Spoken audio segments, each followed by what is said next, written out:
PM Sri திட்டத்தில் you-turn அடித்த திமுக, பாராளுமன்றத்தில் வெளுத்து வாங்கிய தர்மேந்திர பிரதான் அவர்கள் 2024 மார்ச் மாதம் திராவிட முன்னேற்ற கழகமானது PM ஸ்ரீ ஒப்பந்தத்தில் கையெழுத்திட்டதை மேற்கோள் காட்டி இன்றைக்கு திராவிட முன்னேற்ற கழகம் அரசியல் செய்வதாக மிகவும் கடுமையாக சாடியுள்ளார்.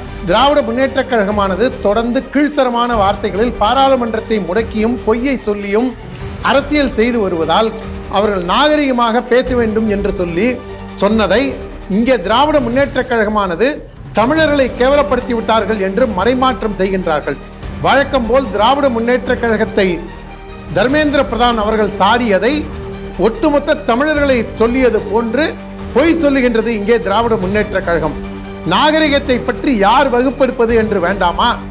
கவர்னர் அவர்களை நாங்கள் பேண்டை உருவி ஜட்டியுடன் ஓட விடுவோம் என்று சொன்ன, மேலும் பட்டியலின சமுதாயத்திற்கு நீதிபதி பதவி நாங்கள் போட்ட பிச்சை என்று சொன்னதையும், அனைத்து பத்திரிகையாளர்களையும் நீங்கள் ரெட் லைட் பகுதியில் இருக்கும் மாமா பயல் என்று கேவலமாக பேசிய RF பாரதியை வைத்துக் கொண்டு திராவிட முன்னேற்ற கழகமானது கண்ணியத்தை பற்றி பேசுவது வாயால் மட்டும் நம்மால் சிரிக்க முடியாது.